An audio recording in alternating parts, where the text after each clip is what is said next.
Now listen, Frank's little mutiny is his feeble attempt to take the spotlight away from you. And I'm not going to let that happen. I'm not going to let Frank do this to you, or the news station, or Mother Goose. If you're listening, Frank, you need to come back. Run commercial, Dad. I know we are. Now, pull yourself together. You can get through this. You just have to focus. Right now, you're the only news anchor we have left, which makes you lead anchor. You are the face of this news station. You are Beth Knuckerpants. Now say it. I am Beth Knuckerpants. Say it again.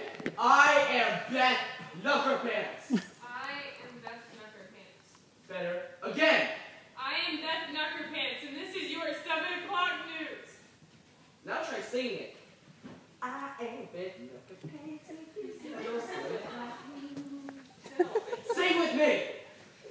I am Beth Knuckerpants, and this is your 7 o'clock news. Let's finish.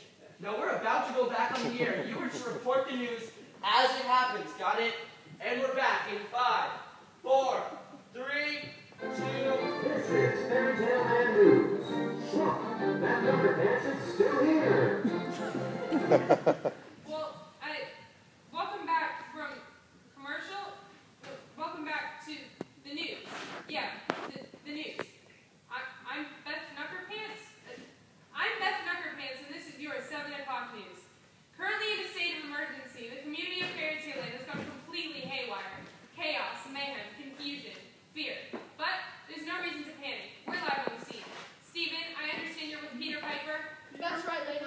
I'm here with Peter Piper. What's up, Peter Piper. This is not a Peter Piper. Can you tell us? I regret to report this, but Peter Piper has officially lost his mind. Pickle peppers, Peter. Proper authorities are on their way. Peter Piper. Can you tell us what happened? You may not believe this, but I was here when it happened. Let me guess. It was Frank. Yes, it was Frank. What is he doing? This is his fault. Peter Piper was going about business as usual when he starts telling Peter that peppers don't matter. Then he says, where's the peppers Peter Piper picked, which should have been a pepper, but hit a nerve deep down in Peter, and well, he just lost it. Sad day. It sounds like Frank's danger. What's that sound? It must be an ambulance. Someone must be on their way to the hospital. Yes, from my understanding, that is where ambulances go, but could it be on its way to you for Peter? I suppose it would be silly to outrule anything at this point. The sound does seem to be getting louder. Looks like they were coming here all along. This is a little hard to digest.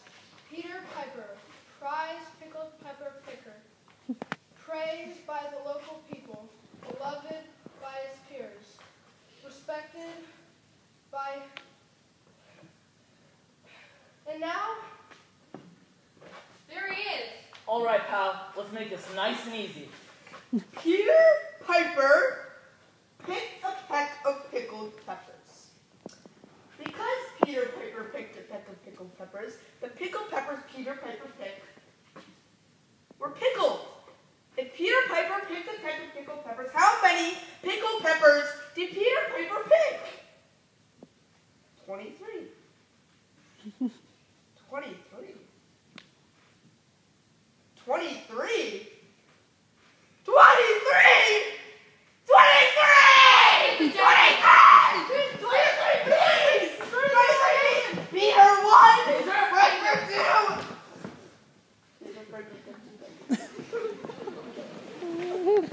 wow, that was great TV. Now back to you, nurse. I refuse to acknowledge that name, but you're right. That was great TV. Thank you, Stephen.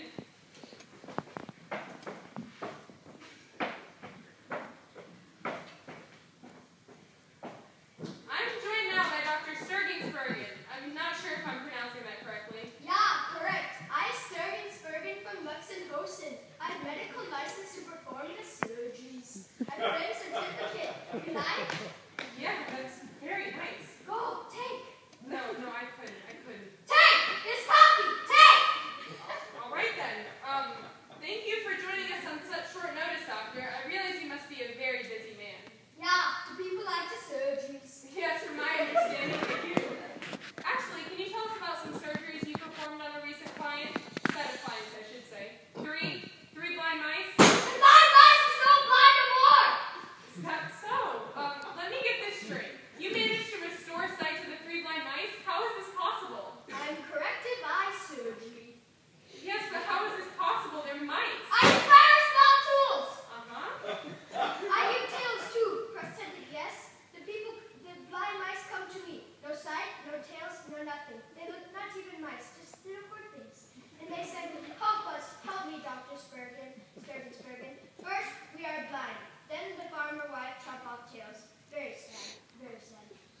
I am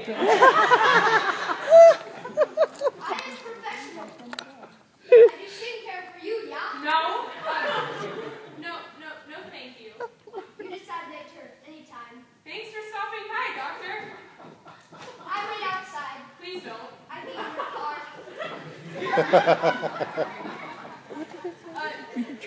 No word yet from Let's go back out in the field.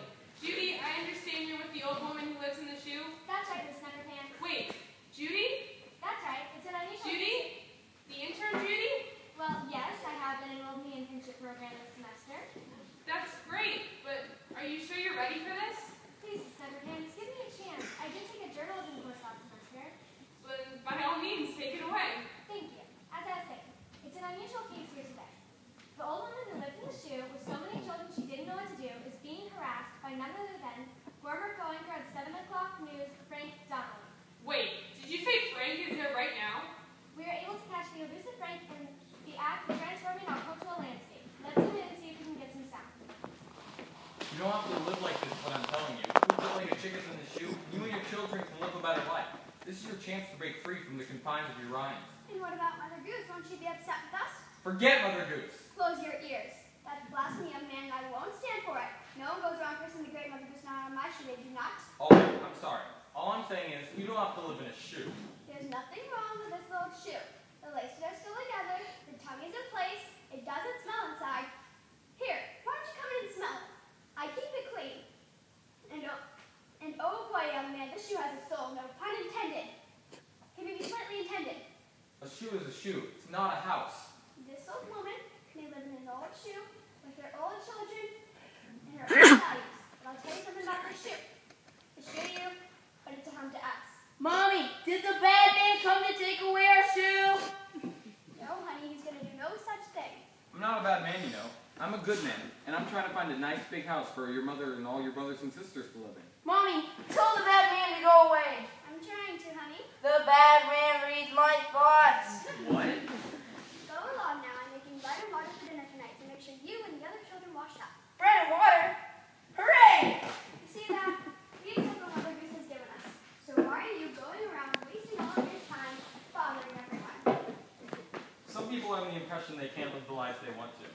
And I say it's high time to bring an end to Mother Goose's tyranny over fairy tale land. Mother Goose never intended to rule over people's lives. She's a simple woman who created simple stories. And how do you know that? Nobody's ever met her, but yet they live her stories day after day without question. People need change. They need new stories. Maybe you're right, Frank. If it's time for new stories, then it's time for new stories. Thank you. If only Mother Goose was listening. Maybe she is. She works in mysterious ways, you know. Mother Goose? That's right, Frank.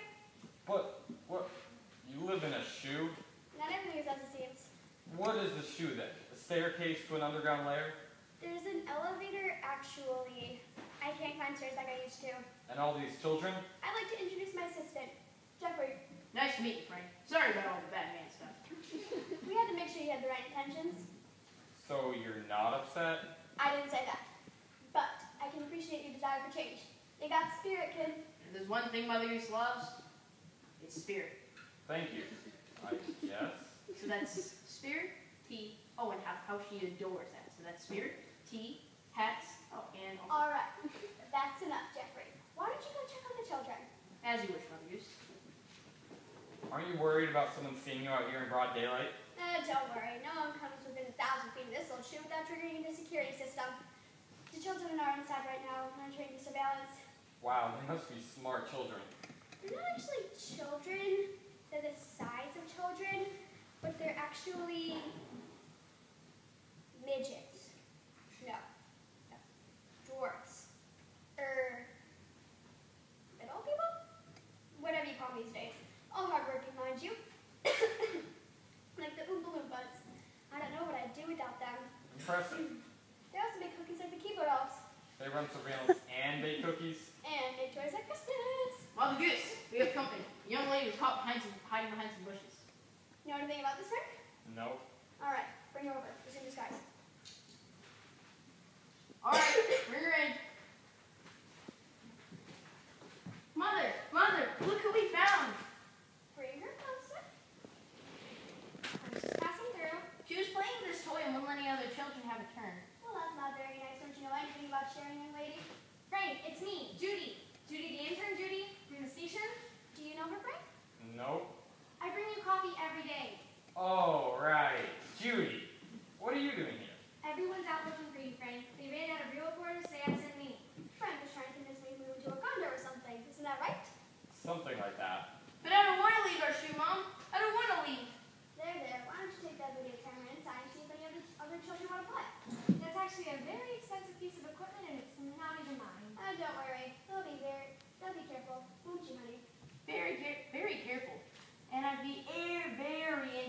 what's on this tape.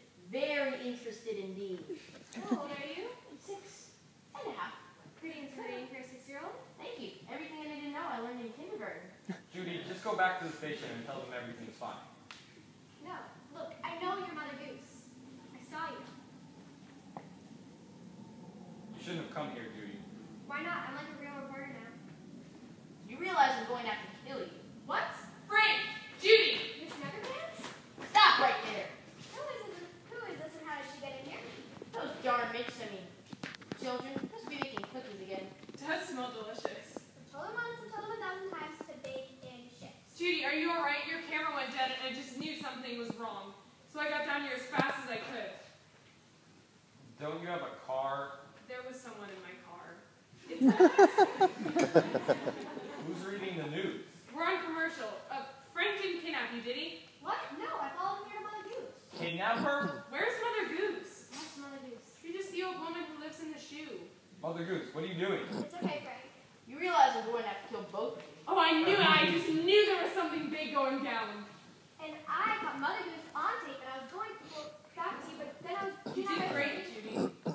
You might even have a chance of becoming a real reporter one day, if we didn't have to kill you. Alright, that's enough, Jeffrey. No one is going to get hurt.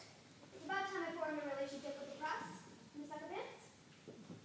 As you know, I'm a very private person, and I must remain that way in order to uphold a number of responsibilities. So, in exchange for your vow of silence, I'll grant you one interview in the duration of 10 minutes every year. Make it 20 minutes. Twice a year. Beth, this is instead of killing you. Alright, you got yourself a deal. On the condition that upon her graduation, you make Judy the intern a full-time reporter. I'd be honored, Miss Pants. You're like my role model, you know? Well, I suppose it wouldn't hurt to have a little flattery on the station. Frank, are you coming back or are you a homeless person now? I'm not coming back, Beth. But you're my co-anchor.